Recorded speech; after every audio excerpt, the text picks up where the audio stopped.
Shalom saudara-saudara yang dikasihi Tuhan. Tema renungan kita hari ini adalah dengarkan suara Tuhan yang didasarkan dari Ulangan pasal 18 ayat 15 yang berbunyi demikian. Seorang nabi dari tengah-tengahmu, dari antara saudara-saudaramu, sama seperti aku, akan dibangkitkan bagimu oleh Tuhan Allahmu. Dialah yang harus kamu dengarkan. Saudara, dalam kehidupan ini kita dikelilingi oleh banyak suara.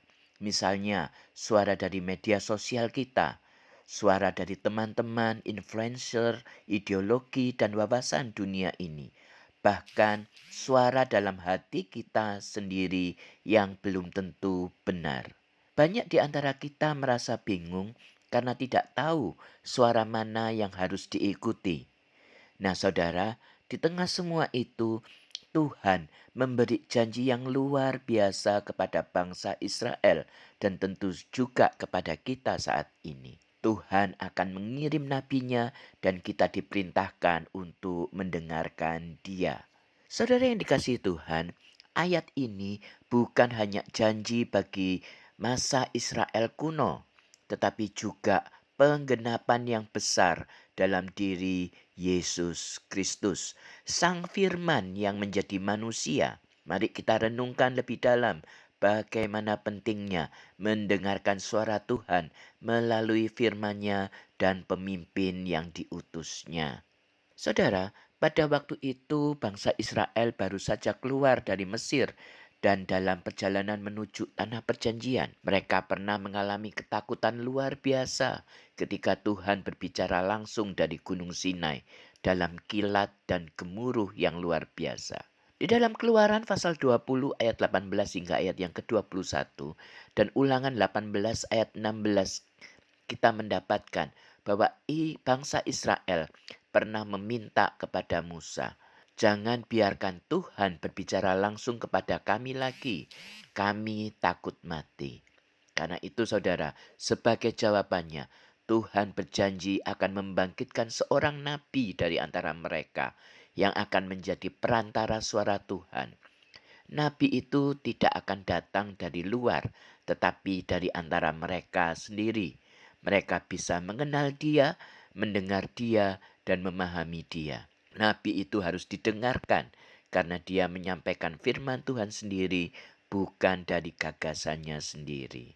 Memang saudara, secara langsung ayat ini berbicara tentang tradisi kenabian di Israel. Tuhan akan mengirim nabi-nabi seperti Nabi Musa, Yosua, Yesaya, Yeremia, dan banyak nabi lagi lainnya. Tetapi secara nubuatan, ini menunjuk kepada Yesus Kristus itu sendiri. Seperti yang dikatakan di dalam Kisah Para Rasul, pasal 3 ayat 22 hingga ayat yang ke-23.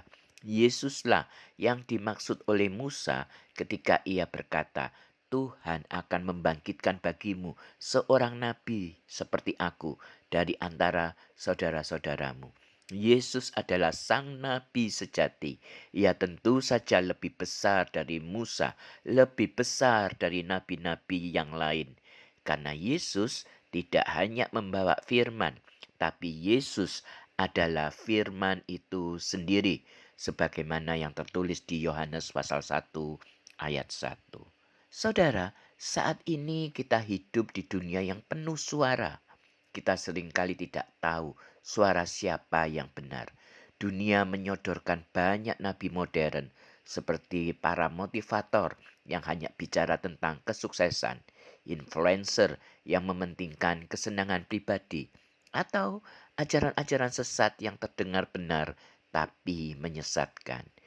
Nah saudara, di tengah-tengah itulah kita dipanggil untuk mendengarkan satu suara, yaitu suara Tuhan yang disampaikan melalui firman-Nya dan melalui utusan-utusannya yang setia. Saudara, jika kita lanjutkan pembacaan nats kita hingga ke ayat yang 19, di sana dikatakan, "Orang yang tidak mendengarkan segala firman-Ku yang akan diucapkan nabi itu demi namaku, daripadanya akan kutuntut pertanggungjawaban." Artinya apa saudara? Artinya, mendengarkan suara Tuhan bukan hanya soal mendengar secara fisik, tetapi berarti juga taat dan melakukannya. Firman Tuhan bukan sekedar informasi, tapi panggilan untuk taat dan melakukannya. Sampai saat ini, Tuhan masih memakai hamba-hambanya, para gembala, guru, orang tua rohani, kakak rohani, dan para pemimpin rohani lainnya untuk menyampaikan firman. Kita dipanggil untuk menghormati, mendengarkan, dan menilai setiap suara mereka berdasarkan kesetiaan mereka kepada Alkitab. Bagaimana dengan kehidupan kita saat ini? Apakah kita benar-benar mendengarkan suara Tuhan atau lebih suka mendengar suara dunia yang menyenangkan hati kita? Apakah kita terbuka terhadap teguran dan bimbingan dari firman Tuhan dan para pemimpin rohani kita? Apakah kita memiliki kepekaan rohani untuk membedakan mana suara Tuhan dan mana suara yang menyesatkan? Kiranya Tuhan menolong kita. Amin.